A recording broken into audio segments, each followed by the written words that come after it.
Hello बच्चों, स्वागत है आप सबका हमारे इस नए लेक्चर में क्वाड्रेटिक इक्वेशंस के। और बच्चों, आप सबको याद ही होगा कि हम एक स्टैंडर्ड बुक को सॉल्व कर रहे हैं जिसका नाम आपको डिस्क्रिप्शन बॉक्स पर दिखाई दे रहा होगा। और उस स्टैंडर्ड बुक में बच्चों हमने पूरा लॉगरिथम सॉल्व कर लिया। क्वाड्रेटिक इक्वेशंस की हम 5th एक्सरसाइज सॉल्व कर रहे हैं। 1 2 3 4 हम कर चुके हैं। और 5th एक्सरसाइज में भी इंटीजर टाइप क्वेश्चंस हैं। ऑलमोस्ट 8-9 इंटीजर टाइप क्वेश्चंस मैं आपको करवा चुका हूँ। और अब बहुत ज्यादा नहीं बचा बच्चों क्वाड्रेटिक इक्वेशंस में, 1-2 लेक्चर और उसके बाद क्वाड्रेटिक इक्वेशंस भी इस बुक से हम पूरे तरीके से कंप्लीट कर लेंगे। इसके बाद आप कौन सा चैप्टर मुझसे इस बुक का देखना चाहते हैं सॉल्यूशन, आप मुझे जरूर कमेंट्स में वीडियो में बताइए।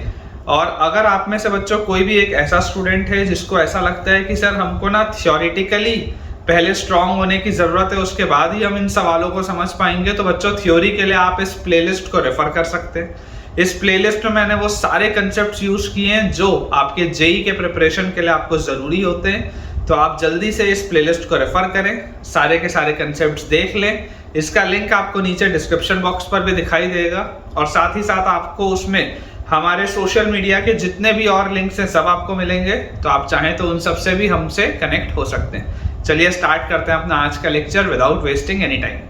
तो बच्चों, आखिरी लेक्चर में हमने क्वेश्चन नंबर 9 तक किया था, मैं देख पा रहा हूँ। क्वेश्चन नंबर 10 से हमें करना है। और बहुत ही बढ़िया बढ़िया बच्चों इसमें सवाल हैं। तो थोड़े से टाइम टेकिंग क्वेश्चंस होते हैं, लेकिन इसमें घबराने की कोई भी बात नहीं है। 10वें सवाल में हमारे पास लिखा है कि if the sum of maximum and minimum value of y is equal to, हमारे पास लिखा हुआ है log बेस 2 पर, और फिर लिखा हुआ है x raise to the power 4 plus x square plus 1, और फिर माइनस लॉग बेस 2 पर x raise to the power 4 plus x cube plus 2x square plus x plus 1 can be expressed in the form of. अच्छा, अब इसमें देखो आपको बोला जा रहा है if the sum of maximum and minimum value, मतलब y max plus y min, y की मैक्सिमम वैल्यू प्लस y की मिनिमम वैल्यू को अगर आप ऐड करेंगे तो आप उसको लिख सकते हैं log m base 2 minus n। इस फॉर्मेट में आप इसको लिख सकते हैं, जहां पर आपको बोला जा रहा है कि m एंड 2 आर को प्राइम। m और 2 जो है वो को प्राइम है, ठीक है। m एंड 2 आर को प्राइम, तो आपको m प्लस n की वैल्यू बतानी, आपको m प्लस n की बच्चों वैल्यू बतानी है, ठीक है। ये अपने पास सवाल है। अब देखिए, सबसे बच्चों जो पूरा का पूरा खेल है इस सवाल का, वो इस y के एक्सप्रेशन पर है। पूरा का पूरा खेल यही है। अगर हम y के एक्सप्रेशन को पहले थोड़ा सा सिंप्लीफाई करें तो y हमारे पास लिखा क्या है, y लिखा हुआ है log बेस 2 पे। और अगर मैं बेसिक प्रॉपर्टी लगाऊं लॉगरिथम की, तो न्यूमरेटर है x की power 4 plus x square plus 1, और डिनोमिनेटर मेरे पास है x to the power 4 plus x cube plus 2x square plus x plus 1। ये हमारे पास चीज लिखी है, ठीक है। अब आपको जो सबसे पहले दिमाग लगाना है वो ये है कि क्या इसे फैक्टराइज करना पॉसिबल है। तो बच्चों ये बिल्कुल पॉसिबल है। मैंने आपको इसका तरीका समझाया है प्रीवियस लेक्चर्स में कि आप ऊपर x स्क्वायर और x स्क्वायर सब्ट्रैक्ट कर दीजिए, ऐड भी किया सब्ट्रैक्ट भी किया, और नीचे वाले को भी आप दो पार्ट में लिख लीजिए कि x की power 4 plus x cube plus x square, ये जो 2x स्क्वायर है इसको ब्रेक कर लिया, और plus x square plus x plus 1, ठीक है क्या। इस तरीके से अपन लिखते हैं। ये लिखने से अपने को फायदा क्या होगा, ये आपके पास लिखा है बच्चों। अब अगर आप ऊपर ध्यान से देखेंगे तो x की पावर 4 प्लस एक्स स्क्वायर, इसको आप लिख लो प्लस 2x स्क्वायर, ठीक है। x की पावर 4 प्लस 2x स्क्वायर और प्लस 1, और ये माइनस एक्स स्क्वायर। ये हमारे पास देखो चीज लिखी है, ठीक है ना। देखो x की power 4 plus x square plus 1 था ना, तो अपन ने x स्क्वायर सब्ट्रैक्ट किया, x स्क्वायर ऐड किया, अपने पास ये चीज लिखी हुई। इसको अगर आप ध्यान से देखेंगे x की power 4 plus 2x square plus 1, तो इसको आप क्या लिख सकते हैं, मैं थोड़ा यहीं पर प्रोसेस कर रहा हूं, ध्यान दीजिएगा। इसको आप लिख सकते हैं x स्क्वायर प्लस 1 का होल स्क्वायर। तो अब आपके पास देखो a square minus b square की आइडेंटिटी दिख रही है। तो अगर आप थोड़ा ध्यान से इसको लिखें तो आप लिख सकते हैं log बेस 2 पे डायरेक्टली फैक्टराइज करके लिख रहा हूं। This can be written as x square plus 1 plus x multiplied with x square plus 1 minus x। ये न्यूमरेटर आपका हो गया फैक्टराइज, और डिनोमिनेटर में देखिए अगर ये पहले के जो 3 टर्म्स हैं, इन पहले के 3 टर्म्स में से अगर मैं x स्क्वायर बाहर लूं तो अंदर बचेगा x square plus x plus one. इसमें से भी अगर मैं 1 बाहर लूं तो x square plus x plus one, तो ये नीचे लिखा हुआ है x square plus one multiplied by x square plus x plus one. अब बच्चों देखिए, आपको जो जो चीजें पता है मैं आपको वो बता देता हूँ। हम सबको ये बात पता है कि x square plus x plus one जो होता है ये कभी भी जीरो के बराबर नहीं हो सकता, क्योंकि ये एक माउथ ओपनिंग अपवर्ड्स पैराबोला है, इसका डिस्क्रिमिनेंट लेस देन जीरो है, मतलब ये जो फंक्शन है ये ऑलवेज पॉजिटिव है। This is always positive function, ये कभी भी जीरो के बराबर नहीं होगा। तो बहुत आसानी से हम इस x square plus one plus x को इससे कैंसिल आउट कर सकते हैं। मतलब इफेक्टिवली हमारे पास log बेस 2 के अंदर नंबर में क्या बचा, x square minus x plus one और नीचे एक्स स्क्वायर प्लस वन। अब आप इस बात को समझिए कि अगर मैं z एक क्वांटिटी बोल दूं which is x square minus x plus one divided by x square plus one, ठीक है, ये z लिखा है। मैं थोड़ा सा अलग तरीके से मैं z बनाता हूं। मैं z ऐसा बनाता हूं ना कि ऐसा, क्योंकि 2 और z में कंफ्यूजन हो जाता है, तो मैं z ऐसा बनाता हूं, ठीक है। तो अंदर वाली चीज ये लिखी हुई है, मतलब ये आपके पास देखिए क्या लिखा हुआ है, y आपके पास यहाँ पर मैं लिख देता हूँ, y बेसिकली हमारे पास लिखा हुआ है log z बेस 2, ये हमारे पास लिखा है। अंदर वाली जो पूरी चीज है इसको मैंने z बोल दिया, ठीक है। अगर मैं इस z की रेंज निकाल लूं तो मेरा काम चल जाएगा, क्योंकि आपको y की मैक्सिमम और y की मिनिमम वैल्यू बतानी है। तो y की मैक्सिमम और मिनिमम वैल्यू किस पर डिपेंड करेगी, ये अंदर वाली चीज पर डिपेंड करेगी। आगे वाली चीज तो कांस्टेंट है, अंदर वाली चीज पर डिपेंड करेगी। तो हम ऐसा करते हैं, हम z का रेंज निकालने की कोशिश करते हैं। हम ये कोशिश करते हैं कि z का हम रेंज निकाल लें कि z कहां से कहां मूव कर रहा है। जैसे ही हमको ये पता चलेगा हमारा सवाल सॉल्व हो जाएगा। और इसमें हमको एक चीज ये दिखाई दे रही है कि x जो है वो क्या है, रियल नंबर। x जो आपने रखा है वो क्या रखा है, रियल नंबर्स की हम बात करें। क्रॉस मल्टीप्लाई करके सॉल्व करते हैं। इस तरीके के सवाल हमने थ्योरी में बहुत सारे किए हैं। प्लेलिस्ट का लिंक आपको डिस्क्रिप्शन पे मिलेगा, देखिएगा उसको जरूर। ये लिखा हुआ है zx स्क्वायर प्लस z, और ये बची हुई भी चीज उधर ले जाऊं तो minus x square plus x minus one equal to zero. इसको हम ऐसा लिख सकते हैं, इसको इससे मल्टीप्लाई किया, बाकी सारे टर्म इस साइड ले गया। तो यहां से अपने पास एक्स स्क्वायर के साथ लिखा हुआ है z माइनस वन, प्लस लिखा हुआ है x और प्लस लिखा हुआ है z minus one, this is equal to zero. Clearly आपको बच्चों दिखाई दे रहा है कि क्योंकि x जो है वो एक रियल नंबर है, क्योंकि x जो है वो एक रियल नंबर है, ये आपको x में एक क्वाड्रेटिक दिख रहा है। x स्क्वायर वाला टर्म है, x वाला टर्म है, कांस्टेंट टर्म है, x में ये क्वाड्रेटिक है, तो इसका डिस्क्रिमिनेंट क्या होगा, greater than equal to zero होगा, क्योंकि ये क्वाड्रेटिक है x में। क्योंकि इसका discriminant greater than equal to zero होगा तो इसका डिस्क्रिमिनेंट है क्या, b स्क्वायर मतलब 1 माइनस 4 a की जगह z minus one into c की भी जगह z माइनस वन, तो इसका स्क्वायर आ जाएगा। This should be greater than equal to zero. तो यहां से हमारे पास आ जाता है z माइनस वन का होल स्क्वायर जो आएगा, z माइनस वन का whole square that will be less than equal to 1/4। आप सॉल्व कर लो, सॉल्व करके आप देख लो z माइनस वन का होल स्क्वायर आ जाएगा लेस देन इक्वल टू 1/4। इसका मतलब क्या है कि जो z माइनस वन हमारे पास होगा, ये z माइनस वन की वैल्यू कहां से कहां मूव करेगी, तो इसकी वैल्यू मूव करेगी माइनस 1/2 से 1/2 के बीच में। ये z माइनस वन का स्क्वायर अगर लेस देन 1/4 है, आप इसको फैक्टराइज कर सकते हैं। यहां से z माइनस वन का मूवमेंट आएगा माइनस हाफ से लेकर हाफ तक। और अगर बच्चों z माइनस वन का मूवमेंट माइनस हाफ से हाफ आया तो आप 1 ऐड कर दीजिए। तो जैसे आप 1 ऐड करेंगे तो z का जो मूवमेंट होगा वो आ जाएगा 1/2 से 3/2 तक। यही हमको निकालना था, यही हमको रेंज निकालना था z का। हमारे पास z का मूवमेंट आ चुका है कि z कहां से कहां मूव कर रहा है, तो z का मूवमेंट हो रहा है हाफ से लेकर 3/2 तक। अब जो समझने वाली बच्चों बात है वो क्या है, आप यहां पर देखिए आपके पास log z बेस 2 लिखा हुआ है। बेस 2 लिखा हुआ है मतलब कि लॉगरिथमिक कर्व इस तरीके का होगा, एक इंक्रीजिंग कर्व होगा, क्योंकि बेस जो है वो 1 से बड़ा है तो एक इंक्रीजिंग कर्व होगा। मतलब कि y की जो मैक्सिमम वैल्यू होगी, इसको मैं यहां से क्लियर कर रहा हूं, यहां पर लिख देता हूं, y की जो मैक्सिमम वैल्यू होगी, y की मैक्सिमम वैल्यू कब होगी, जब z मैक्सिमम होगा, क्योंकि इंक्रीजिंग फंक्शन है। तो y मैक्सिमम होगा जब z मैक्सिमम होगा, और z मैक्सिमम कितना है 3/2, तो आपके पास y मैक्स आ जाएगा log 3/2 बेस 2, ये आ गया, जिसको कि आप लिख सकते हैं log 3 बेस 2 माइनस 1, ठीक है। log 3 बेस 2 और log 2 बेस 2 1 होता है। और y की मिनिमम वैल्यू हमारे पास क्या आ जाएगी, y मिनिमम। तो y मिनिमम होगा जब ये अंदर वाला z मिनिमम होगा, और z मिनिमम कितना है हाफ, तो log 1/2 बेस 2, log 1/2 बेस 2 होता है -1। log 1/2 बेस 2 होता है -1।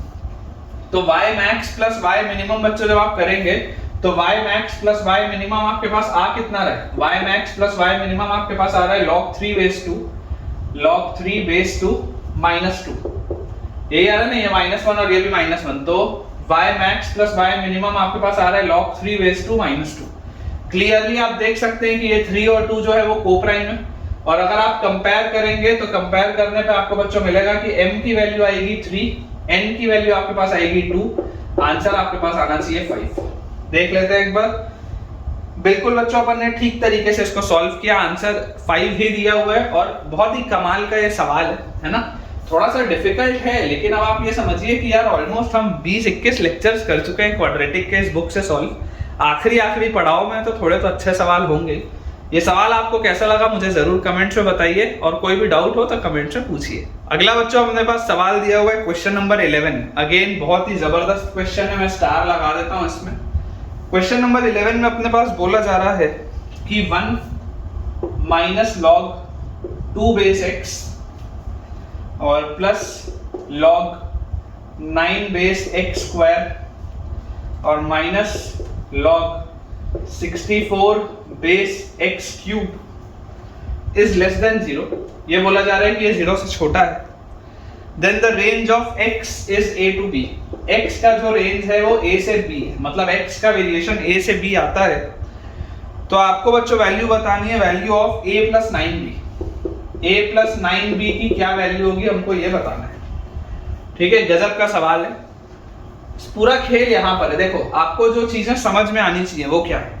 सबसे पहली समझ में आने वाली बात है कि ओरिजिनल सवाल में अगर x इसके बेस पे लिखा हुआ है मतलब x 100% पॉजिटिव होगा और x की वैल्यू कभी भी 1 नहीं हो सकती। ओरिजिनल सवाल को देख के ये बात तो समझ में आती है। इसको अगर बच्चों मैं थोड़ा सा सिंप्लीफाई करने की कोशिश करूं तो मैं इसको देखो क्या लिख सकता हूं, 1 माइनस लॉग 2 बेस x। यहां तक तो कोई दिक्कत नहीं। उसके बाद ये जो log 9 बेस x स्क्वायर है, इस 9 को अगर मैं लिख दूं 3 का स्क्वायर, तो log की प्रॉपर्टीज आप जानते हैं कि ये वाला जो 2 है ये आगे आएगा, ये वाला जो 2 है ये डिनोमिनेटर में आएगा, 2 से 2 कैंसिल आउट हो जाएगा।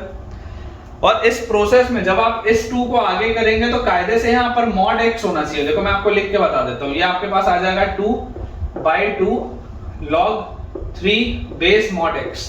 इसको जब आप सॉल्व करेंगे तो कायदे से ये चीज आनी चाहिए। ये 2 से ये 2 तो कैंसिल आउट होता हुआ दिखता है। अब आप क्योंकि इस बात को जानते हैं कि x पॉजिटिव है, इसलिए यहां पर आप मॉड ना भी लगाएं तो चलेगा। टेक्निकली मॉड आएगा, क्योंकि जब भी हम इवन पावर हटाते हैं तो मॉड्यूलस आता है। टेक्निकली मॉड आना चाहिए, लेकिन क्योंकि x पॉजिटिव है आप यहां से मॉड्यूलस को हटा सकते हैं और नॉर्मली सिर्फ ये लिख सकते हैं। और इसको भी मैं यहां से हटा देता हूं, तो ये अपने पास रिड्यूस होकर आ गया log 3 बेस x में। वैसे ही इस 64 को आप क्या लिख सकते हैं, 4 का क्यूब, तो ये 3 घूम के आगे आएगा, ये 3 नीचे आएगा, तो ये आप लिख सकते हैं minus log 4 base x, this is less than 0। ये अपने पास दिया हुआ, ठीक है।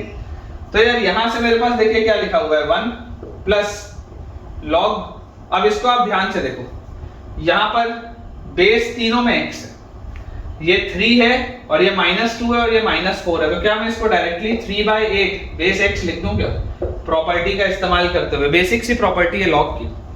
log 3 base x minus log 2 base x आ जाएगा log 3/2 बेस x, और माइनस log 4 बेस x आ जाएगा log 3/8 बेस x। क्लियर सी बात, दिस इज लेस देन 0। इसको हम ऐसे लिख सकते हैं। और जैसी बच्चों हमने ये चीज कर ली तो यहां से अपने पास क्या आ गया, log 3/8 base x is less then -1। ये अपने पास चीज आ रही है, log 3/8 base x is less then -1। अब जो हमको बात समझनी है वो देखिए, आपको क्या समझनी है कि आप जानते हैं कि लोगैरिथम जो होता है वो नेगेटिव कब होता है। लोगैरिथम नेगेटिव होता है जब नंबर और बेस 1 के अगल बगल हो, अलग अलग तरफ। मतलब अगर नंबर और बेस दोनों 1 से बड़ा हुआ या दोनों ही 1 से छोटा हुआ तो लॉग पॉजिटिव होता है, अदरवाइज लॉग नेगेटिव होता है। क्लियरली आप देख पा रहे हैं कि ये जो आपके पास यहाँ पर दिया हुआ है 3/8, ये 1 से छोटा है, मतलब नंबर 1 से छोटा है। अब अगर ये नंबर 1 से छोटा है तो बेस को 1 से बड़ा होना पड़ेगा, तभी आपका लॉग नेगेटिव होगा। बेस को 1 से क्या होना पड़ेगा, बड़ा होना पड़ेगा। मतलब क्लियरली आप बोल सकते हैं कि x को 1 से तो बड़ा होना पड़ेगा। इसमें तो कोई दिक्कत नहीं है। अब अगर x 1 से बड़ा है तभी तो ये नेगेटिव आएगा। तो अगर x 1 से बड़ा है तो जब आप इसको उधर लेके जाएंगे तो कोई इनइक्वालिटी में चेंज नहीं आएगा, क्योंकि बेस 1 से बड़ा है मतलब इंक्रीजिंग फंक्शन है ये। तो आप इसको लिख सकते हैं 3/8 is less than x raise to the power -1। ये आपके पास आ जाएगा। प्रोसेस समझिए बच्चों, ये टेक्निकलिटीज हैं, इसके पूरा आपको मैंने थ्योरी सब कवर किया हुआ है। लॉगरिथम की भी थ्योरी है, क्वाड्रेटिक की भी थ्योरी है, बहुत इंपॉर्टेंट है सर। बेस 1 से बड़ा है मतलब ये इंक्रीजिंग फंक्शन है, इंक्रीजिंग फंक्शन है इसलिए इनइक्वालिटी का साइन रिवर्स नहीं होगा, इसलिए मैंने x की पावर -1 डायरेक्टली लिख लिया। या इसको मैं बोल सकता हूं कि 3/8 इज लेस देन 1/x। अब क्योंकि आप जानते हैं कि x जो है एक पॉजिटिव क्वांटिटी है, 1 से तो बड़ा है ही, पॉजिटिव क्वांटिटी है, तो हम डायरेक्टली क्रॉस मल्टीप्लाई भी कर सकते हैं, क्योंकि पॉजिटिव क्वांटिटीज में जब आप क्रॉस मल्टीप्लाई करते हैं तो sign of inequality do not change. तो यहां से आपके पास आ जाएगा 3x is less than 8, 3x is less than 8, तो x आ जाएगा लेस देन 8/3। x की वैल्यू आपके पास 8/3 से छोटी आ जाएगी, और x 1 से बड़ा है, ये चीज मैंने कंक्लूड कर ही लिया है। यहां से x जो है वो 1 से बड़ा है और x जो है वो 3/8 से छोटा है, इसका मतलब x बिलोंग्स टू मेरे पास आ गया कहां से कहां तक, 1 से लेकर 8/3 तक, 1 से लेकर 8/3 तक। इसका मतलब a की वैल्यू 1 है और 9 टाइम्स b की वैल्यू आपके पास है 8/3। 3 और 9 कटेगा, 3 आएगा यहाँ पे, 8 into 3 24 plus 1 is 25। इसका आंसर 25 आना चाहिए। चेक कर लेते हैं, तो बिल्कुल सही है, इसका answer 25 is the right answer. And again अगर आपको ये एक सवाल समझ में आता हो, इसमें क्वाड्रेटिक का तो यूज उतना नहीं है, लेकिन हाँ अगर आपको ये सवाल समझ में आता हो तो मैं दावे के साथ बोल सकता हूँ कि आपका लॉगरिथम, इनइक्वालिटीज और आपके जो प्रॉपर्टीज का कंसेप्ट है वो बहुत ही स्ट्रांग होगा।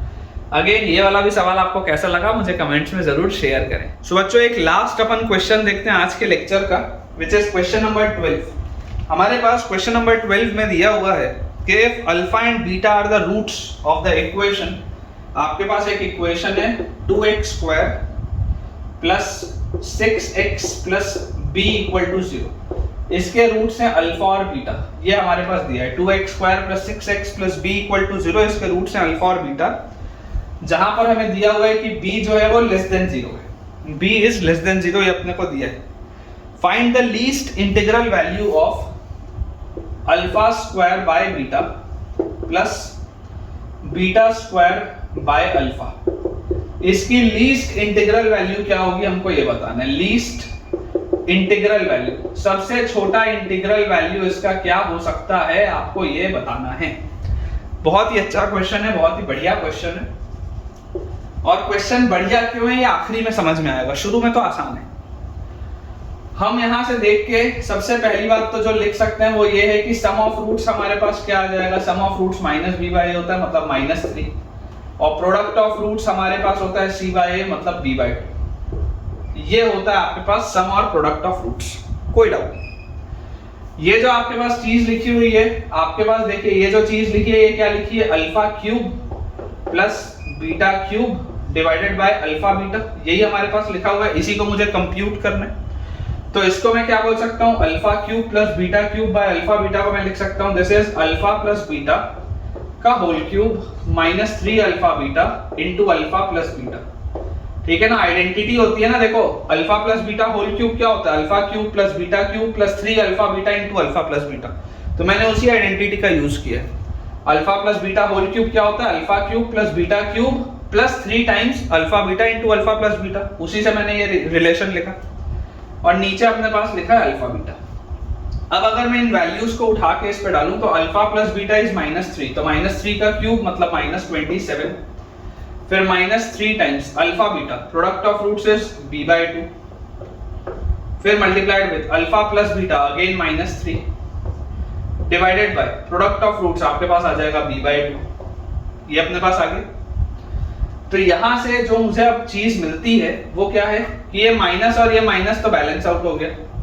ये लिखा हुआ है -27, फिर 3 into 3 तो 9b/2, तो plus 9b/2 divided by b/2, ये अपने पास लिखा है। अगर हम एलसीएम ले लें, ये 2 इधर आएगा तो this is 9b - 54 by b, ये अपने पास लिखा है। एलसीएम लेंगे -54 प्लस 9b, ये 2 से ये 2 कैंसिल आउट हो जाएगा, ये चीज आपके पास आ जाएगी। या इसको आप क्या लिख सकते हैं, दिस इज 9 - 54 बाय b, ये आपके पास आता है सॉल्व हो गया। ये जो रिलेशन है, ये रिलेशन आपके पास सॉल्व होके आता है 9 - 54 बाय b। अब ये सवाल बढ़िया क्यों है आपको यहां से समझ में आएगा।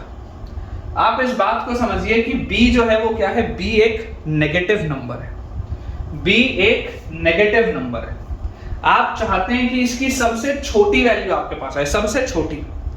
आप जरा सोच के देखिए, अगर आप b को -1 रखेंगे बहुत बड़ा नंबर आएगा, b को अगर आप -2 रखेंगे उससे थोड़ा छोटा आएगा, b को अगर आप -3 रखेंगे थोड़ा और छोटा आएगा, b को अगर आप -6 रखेंगे थोड़ा और छोटा आएगा।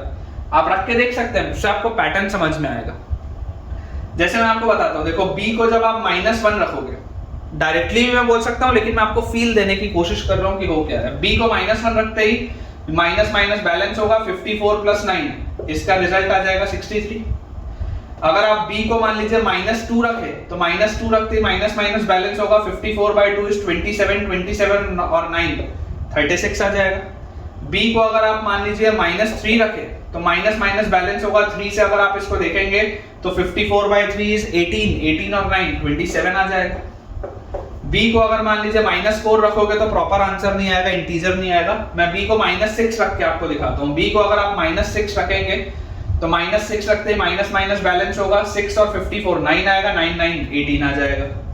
इस पैटर्न में आपको देखो दिखाई दे रहा है कि आप जैसे जैसे b को छोटा करते जा रहे हैं, -1 बड़ा है, जैसे जैसे आप b को छोटा करते जा रहे हैं ये नंबर्स छोटे होते जा रहे हैं। आपको लीस्ट बताना है, लीस्ट बताना है। यहां पर आप देखो, आप आगे बढ़ते जाओगे, एक सिचुएशन आएगी जब आप b को -54 रखोगे। जब आप b को -54 रखोगे माइनस माइनस बैलेंस होगा 54 से 54 कटेगा 1 आएगा, 9 और 1 10 आएगा इसका आंसर। एक सिचुएशन आएगी जब आप b को -54 रखोगे तो 10 आएगा। लेकिन इसके बाद आप -54 से छोटा कुछ भी रखो, कुछ भी आप -54 से छोटा रखो। जैसे आप मान लो b को -55 रख लिए, -56 रख लिए, -57 रख लिए, कुछ भी ऐसा। तो जब आप ये सारे नंबर्स रखते जाएंगे आप इस बात को समझिए, माइनस तो हमेशा बैलेंस होगा, माइनस हमेशा बैलेंस होगा और 54/55 या 54/56 या 54/57 ऐसा कुछ बचेगा। मतलब ये एक छोटा सा फ्रैक्शन बचेगा 0.1 या 0.2 या 0.3 इस तरीके का। तो ये जो रिजल्ट आएगा ये हमेशा आपके पास क्या आएगा, 9 पॉइंट समथिंग। हमेशा ये रिजल्ट आएगा 9 पॉइंट समथिंग, क्योंकि माइनस माइनस बैलेंस हो चुका है इस तरीके से। और इसको और आप अच्छे से समझ सकते हैं कि अगर मान लीजिए आपने b को -∞ रख दिया, एकदम छोटा b को -∞, तो जैसे आप यहाँ -∞ रखोगे, माइनस से माइनस बैलेंस 54/∞ 0 की तरफ जाएगा, तो इसका आंसर 9 के करीब जाएगा।